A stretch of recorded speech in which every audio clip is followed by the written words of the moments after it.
directors right here in your space. Let's give them a huge round of applause.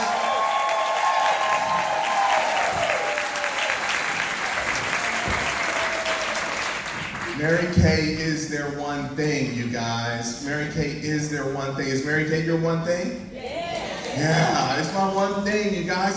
Can you believe it? Like today, the 22nd, right? Today's the 22nd. 30 years ago, I graduated from high school on this day. 30 years ago. Yeah, today. And 2 days after that, so I graduated on June 22nd, 1989. I recovered on June 23rd, 1989. And I started working for Mary Kay on June 24th, 1989. So in 2 days, I'll be celebrating 30 amazing years with this company. OMG.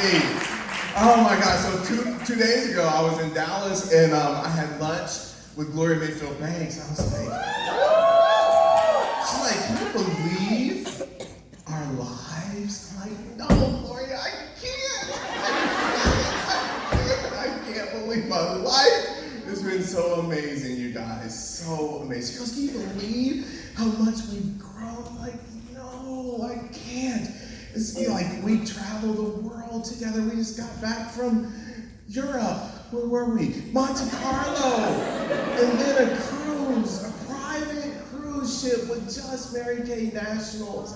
And their guests and spouses, right? And then a couple of lucky staff members who get to go on those trips. But I'm telling you, this company is a game-changing opportunity. It really is. It is. And I love it. So I couldn't think of a better group to spend my 30th anniversary with than all of you. So, yes. And I may be here until then, based on the weather patterns that are going on out there. I was supposed to arrive yesterday, and I apologize for being on the plane at 10 in the morning, headed in this direction, only to be turned around and sent back to Dallas. For a 7-hour hangout at the airport. I could have gone home, but, I was already, So hung out at the airport, got a lot of work done at the Dallas-Fort Worth airport, and caught a flight yesterday evening to be with all of you. So God's delay is not his denial, right? I told Michelle, I said, look, if that flight would have canceled last night at 6:30, I would have been in the rental car place to get a car to drive here. I was not going to miss today, seriously. Yes. So, thrilled to be here, but I'll tell you a little bit about my journey and why you should be fired up to be a part of this amazing company. And please, someone stop me from talking because I can talk until midnight. I can. So please stop me when it's time to do that. But as the accolade said, I started working for this company 30 years ago, and it was just going to be a summer job. Like 3 days ago, I got to speak to the interns at Mary Kay. You guys, what a special treat that is to see those 19 to 22-year-old kids working for Mary Kay for the summer. And gosh, I told them, I wish for you that you will be with this company for the 30 plus years like I have. It started as a summer job. I was just going to work at Mary Kay because 2 of my friends worked there. They didn't tell me it was Mary Kay. They said, we work in a warehouse. And I said, how much is the warehouse paying? The warehouse was paying more than my job at the pharmacy where I was a cashier. So it was a no-brainer. I'm gonna quit the pharmacy, I'm gonna work at the warehouse, right? Because my goal was to make as much money that summer before college started, because my parents were paying for tuition, but they weren't gonna pay for the fun I planned to have while I was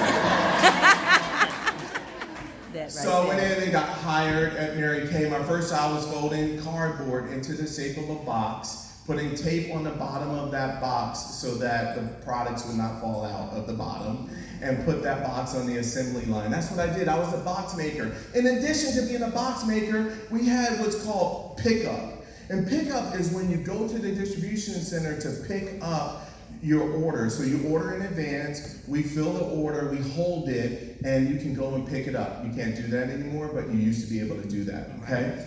And if you purchase a starter kit, you could pick up your starter kit. And so, in addition to making boxes, when a little doorbell rang, my job was to run over to the door, open the door, and give the Salesforce member their order that was there for pickup.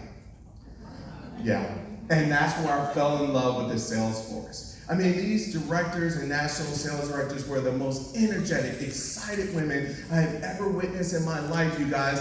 I totally had never, at 18 years old, been around a group of women who were that excited about work, right? I grew up in a household where my mother went to work every day. She gave her best, and she came home exhausted. And we, as the kids, we got what was left.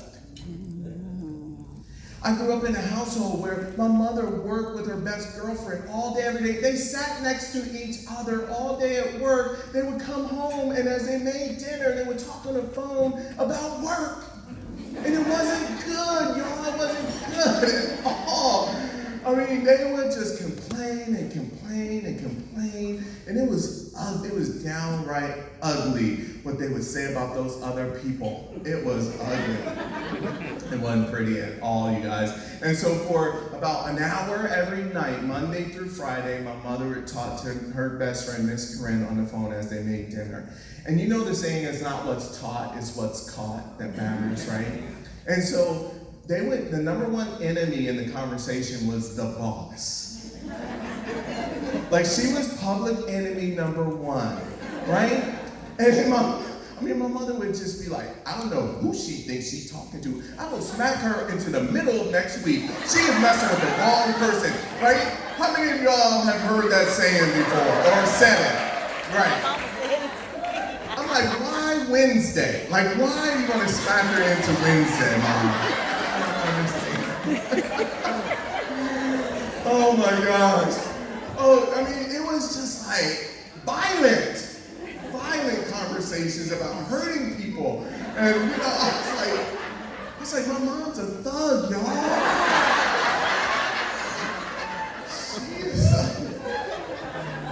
Right? So my parents never sat me down and said, whatever you do, don't grow up to be the boss. But that's what I caught from witnessing those conversations. Is that what you see what I'm saying? Yep. And so I grew up in that environment, and now I'm in this Mary Kay world where women are happy and they're excited and they're looking forward to coming to New Jersey, which you people are happy about going to New Jersey in the first place. And then to pick up these boxes. I was like, what's in these boxes that's so exciting? And the women from New York, they would drive down, and sometimes they would stop off and get lunch, right? And as they got familiar with me, sometimes they would bring me Red Lobster. You have to understand, you took your girlfriend to Red Lobster when you were serious, right? Like, that meant we are serious.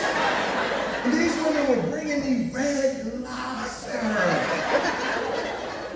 I was so excited to be in Mary Kay, you guys. And so I got to be around the Salesforce, and I caught the bug. I drank the pink Kool-Aid, you guys, at 18 years old. I didn't understand what you all did for a living, but I knew I wanted to be around you more. And so that summer, I made a bunch of money, went away to college, and I left in September. By October, I was out of money. See, back then, I suffered from a condition called broke. Right? Don't raise your hand, but nod at me if you know what I'm talking about. Right? Poor is a lack of resources. Broke is a choice. Because I had money in September, but I didn't have money in October. So that was a choice. I was buying pizza and stuff for all the people. All the people. Yep, you heard that stuff part. Yeah, I know. Yeah. And so I was broke by October. So I zipped back up to New Jersey. I work at Mary Kay. They sent me a check. right? We got a little break for Thanksgiving, a whole week off. I would drive back to New Jersey, not to see my parents for Thanksgiving. I needed a paycheck, okay? So I would drive, I would see them, of course, but it was like, I'm going to work at Mary Kay this week so I can get a paycheck. Then in December, when you get 3 weeks off, mid-December to the first week in January, 3 paychecks. And then spring break, you know, some people were going to Mexico, some people were going to Florida. I went to New Jersey to work at Mary Kay for a week during spring break so I could get another check. I had so much fun my freshman year of college at the University of Maryland. My parents decided they were no longer going to pay out-of-state tuition for the grades that I was getting.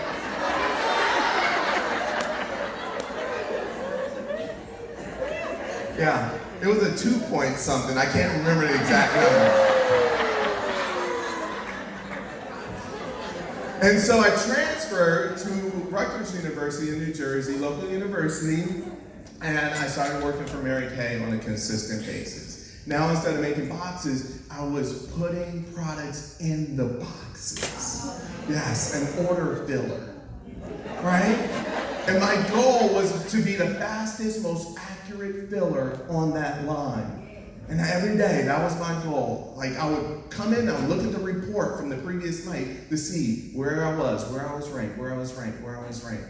Yeah, and so that was my form of competition at 19 years old on the assembly line at Mary Kay. And then I had made enough money from May to September to pay for college myself. Yeah. What I didn't know then that I know now is that my number one need is for freedom and choice.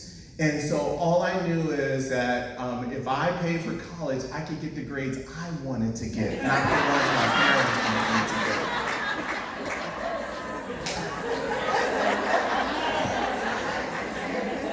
I mean, I moved out of my parents' house at 19 years old, never went back, right? And and I wanted to get the grades I wanted to get. Ironically, my grades got better when I started paying for college. How about that? How about that? Right? So then they called me in the office and said, we want to promote you to shipping clerk. So once all the products are in, the peanuts are in, the box is sealed, the shipping clerk weighs the box, enters some information for tracking of the order, and loads the box in the UPS truck. So now I'm the shipping clerk. Going to college full-time, working at Mary Kay full-time. Next thing you know, they call me in and say, we don't want to lose you. Lose me? I'm going nowhere, okay? This job is helping me pay for college, it's paying for my apartment, and I didn't have a car, right? I didn't have a car, so it was access to getting my own car. And so I was like, okay, don't lose me. And they said, we want to create some flexibility in your work schedule so that you can have a more balanced life where can go full-time school still and work full-time. So they created a position called Quality Control Inspector, and my job was to call people who had issues with their order, Salesforce members who had issues with their order, and get more information and do some research and make a determination about who is responsible for that issue. And so I did that. I was on the phone now talking to beauty consultants, talking to sales directors, right? Yes, it was so exciting, you guys. And the next thing you know, I'm 20 years old, still going to college, still working at Mary Kay. They called me in the office and they said, we want to promote you to customer service rep. It doesn't sound impressive to you, but let me tell you, it was a big deal. I mean, in the warehouse, we wore jeans, t-shirts, steel-toe boots. We parked in the back of the building. We walked through an unmarked door. I didn't say Mary Kay on it. It was just a gray door, right? And we walked in, and when you work on the assembly line, you can't just go to the bathroom anytime you want to. You've got to, the line keeps going, whether you have to go to the bathroom or not, right? So you've got to call over someone to do your job while you're in the bathroom. And that person, is not their job, so they're counting the seconds of how long you're in the bathroom. Supervisor, he's been in the bathroom for 4 minutes and 38 seconds. That's too long. Go get him. This is not my job, right? But when you work in the office, you park in the front of the building. You walk through the front door. You wear a suit to work. You have a cubicle with a telephone and a computer. And best of all, you can go to the bathroom anytime you want to, for as long as you want to. It's awesome. Awesome. So here I am, this 20-year-old college student, and they promoted me to a suit-wearing job. Man, I was excited. 1-800-272-9333. Yes, that phone, that's the one. I used to answer those phone calls, right, at the Northeast branch in New Jersey. My first job was calling problem orders. Y'all know what a problem order is? Yeah. Oh my gosh, back then, we had more than one discount level. Today it's 50%. Back then we had 40% and 50%. And then we added 45%. Why did we do that? Why, Nationals, why did you let us add 45%? Y'all can't do math on 50%. 45% is completely out of the question. So my job increased considerably when there was 45% discount. Some of y'all don't know the difference between wholesale and retail. That became my problem. Some of you would put credit card numbers that started with the number 8 on your order. 8530. There is no credit card that starts with the number 8. The credit card number has 16 digits. Y'all would send orders in with 9 digits. And the worst of all is when your credit card number had both numbers and letters. 4430 LMNOP. Like what? What credit card has LMNOP in it? It would be a problem order, and I would have to call to resolve your problem order. And so that was my job. I was calling problem orders, taking phone calls. It was awesome and amazing. I was just in heaven to wear a suit at 20 years old, right? It was so awesome. And it helped further those relationships I had built the years prior in loading up Cadillacs, right? Loading up career cars with orders and starter kits and pre-packs. So I'm doing that. I'm 7 months into customer service. I turned 21. And the next thing you know, there's a meeting. The vice president, the office manager, the customer service manager, the warehouse manager, they're in a meeting. They walk out of the meeting and they're all looking at me. See, the last time that had happened, they made me dress in a pink bunny outfit. Oh yeah, we had an open house and they decided we needed a pink bunny. And they chose me to be the pink bunny. So I was pink on the outside, but chocolate on the inside. Yeah.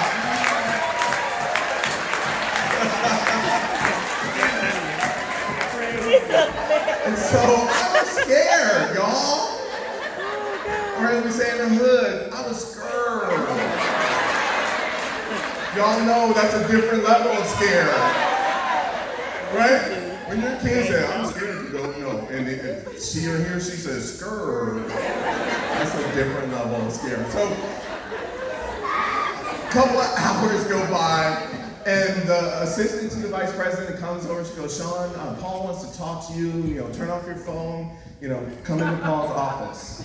So I go into Paul's office, and he sits me down. He goes, last night we had to make a tough decision. The night shift supervisor is no longer with us. She's not with the company anymore. We had a meeting earlier today, and we made a decision about her replacement. And we decided that you would be the new night shift supervisor. This is his face, not my face.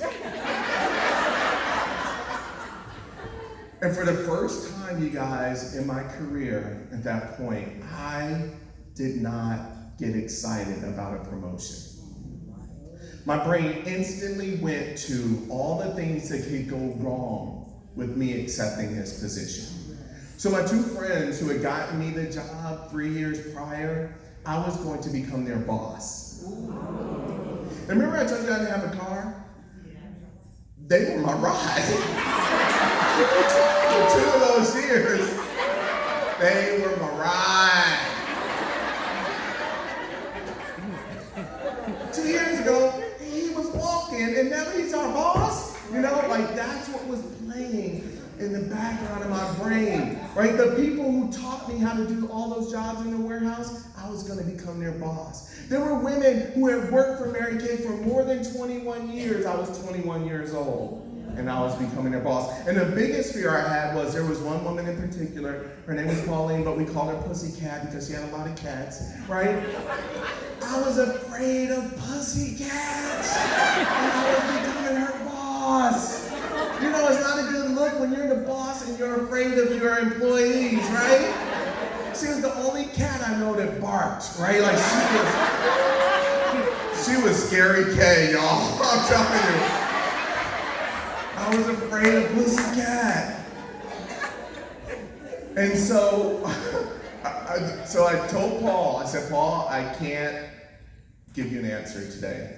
I'm gonna need to talk to my parents. So I went to my parents' house that night and sat them down. I said, let me tell you what Mary Kay is trying to do to me. Y'all, can we build a story to support, right? We can build a story, right? I made it sound like it was the worst decision on earth when I explained to my parents what Mary Kay was trying to do to me, right? And all the reasons why I shouldn't go and take that job. And it was my mother of all people who said, you know, Sean, they never would have offered you the position if they didn't think you could do the job. I'm like, I'm not talking to you, Mom, I'm talking to Dad. It's like, you, woman, should not be talking.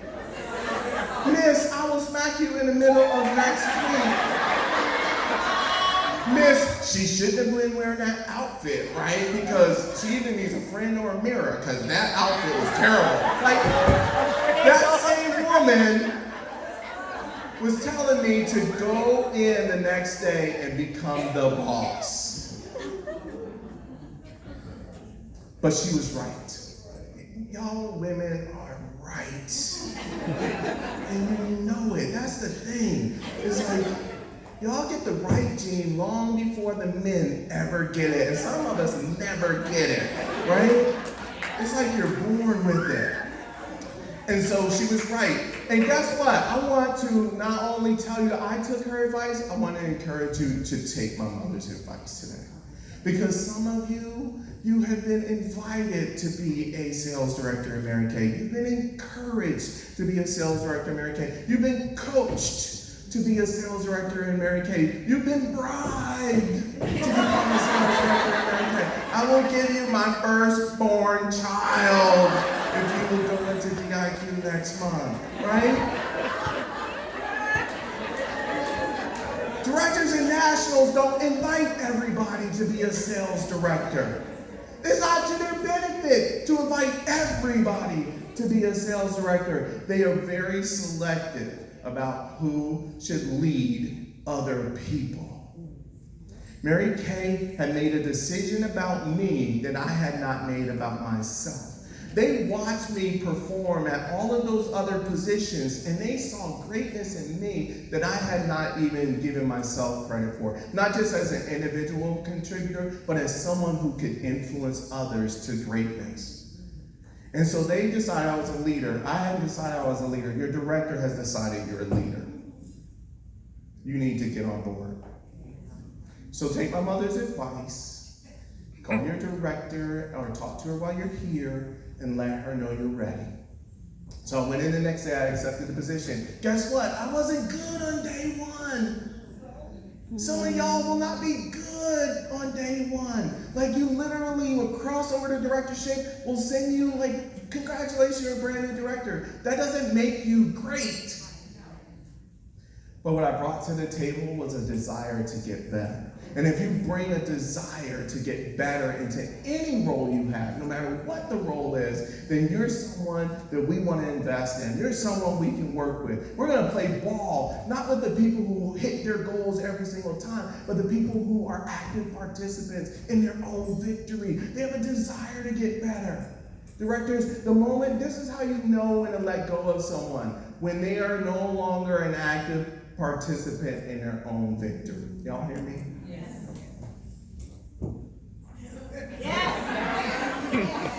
No, I'm saying that. I just told them that. So don't be surprised if you get the phone call. I think it's better for you to not pursue this goal at this time. That's your director saying, I'm never going to give up on you, but I can't continue to invest in someone who's not an active participant in her own victory. Y'all hear me?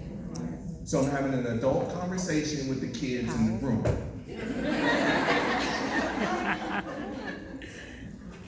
All right, so I went in, I accepted the position. I wasn't good on day one, but I had a desire to get better, so I worked on it, and I worked on it, and I worked on it. I knew how to do all the jobs in the warehouse. I just didn't know how to bring out greatness in other people, or I didn't have confidence in that.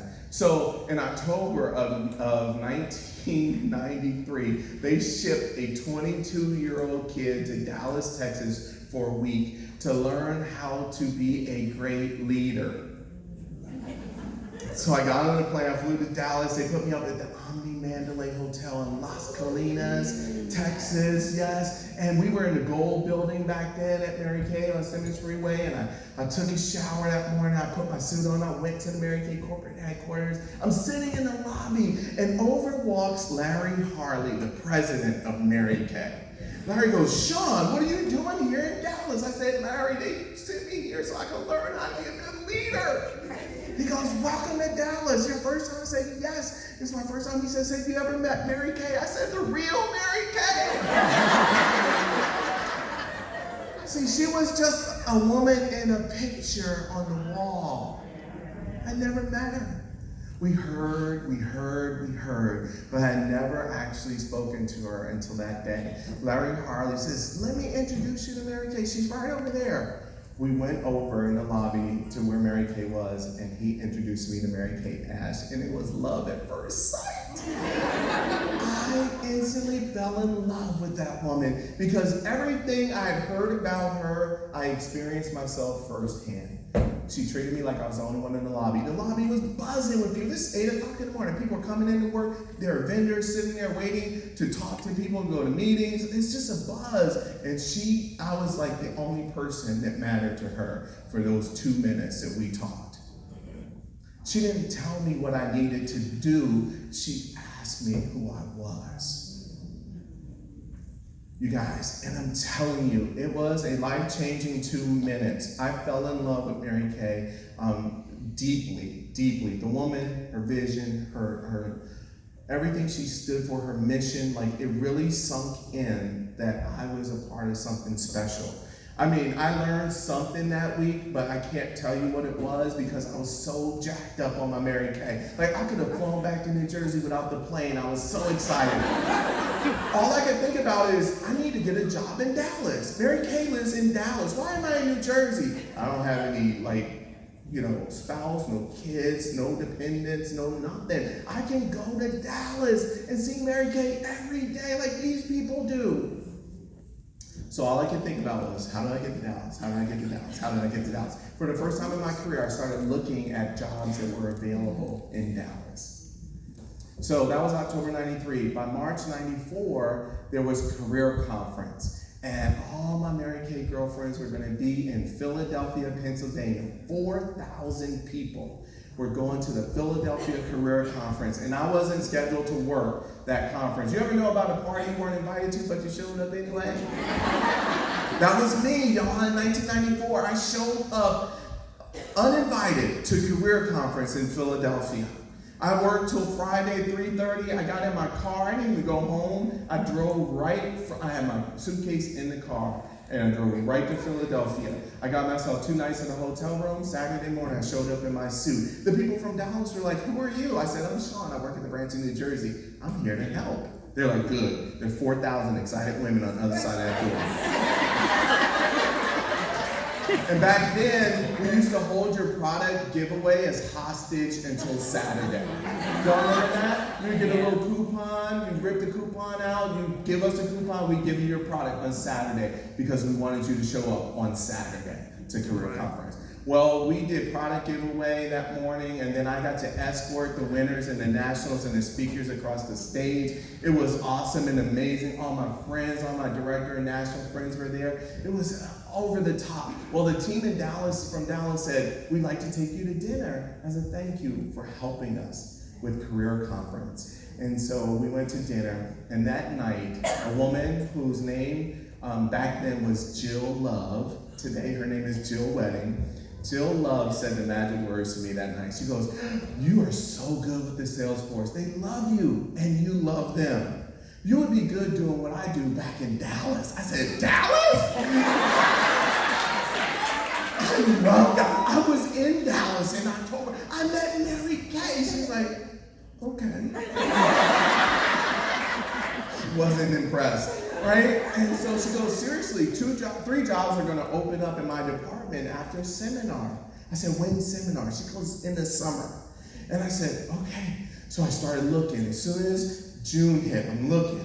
Where's those jobs Jill was talking about? July, I'm looking.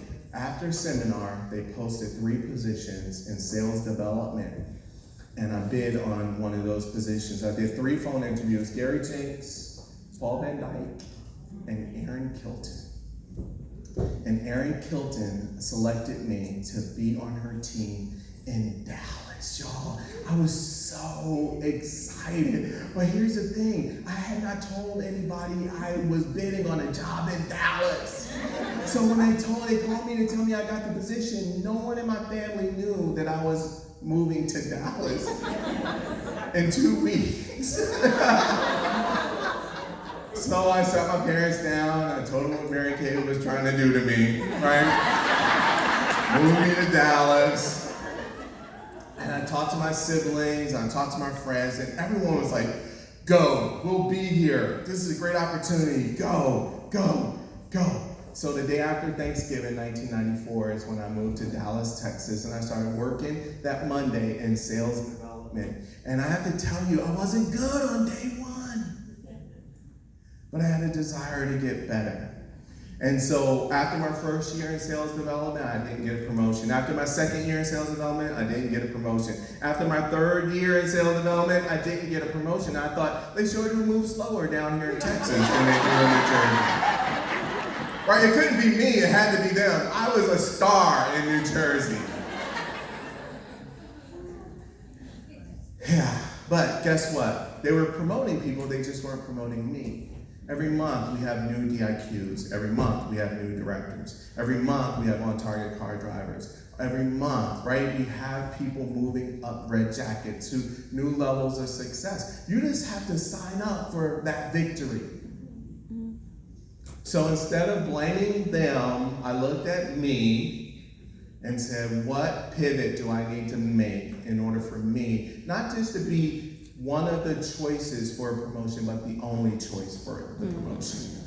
And so I'll never forget, I was down to 2 people for a manager on the Ruby sales development team. Greg Franklin had an open manager position, and he had gotten it down to 2 people, me and Susan Johnson.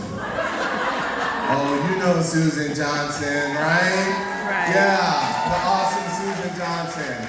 Right, red lipstick, 5-inch heels, big dimples, Susan Johnson.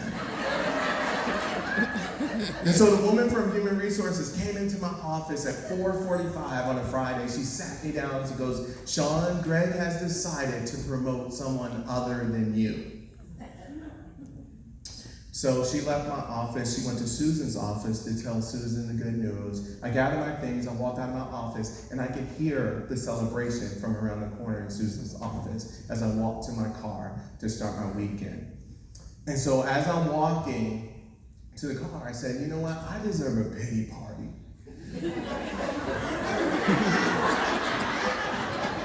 I mean, I used to teach, I would teach, during the day I would teach people how to get out of pity parties, right? But I was like, no, I deserve a pity party, y'all. But it can't be too long because then I would be out of integrity if I had a long pity party when all day I teach not to stay in your pity party, right? And so I decided on a 4-hour pity party.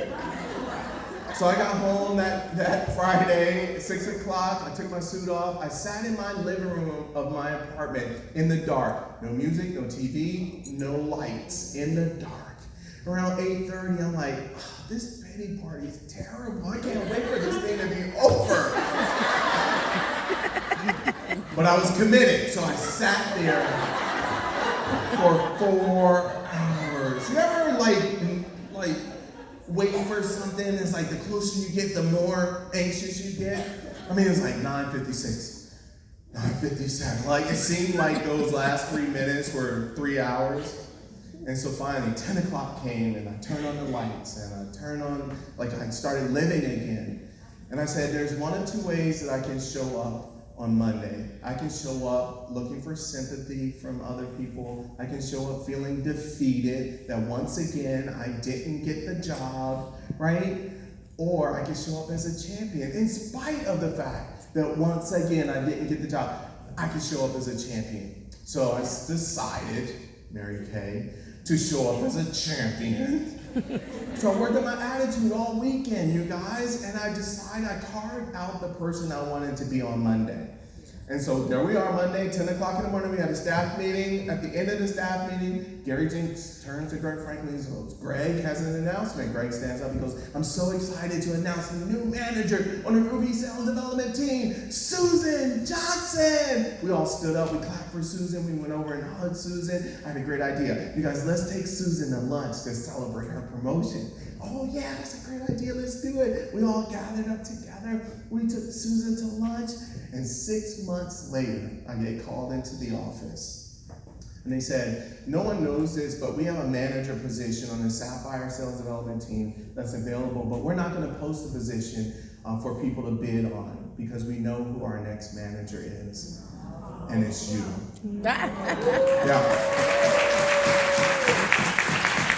They said, one of the reasons we knew you were ready to be a manager is by the way you handled not getting the job the last time.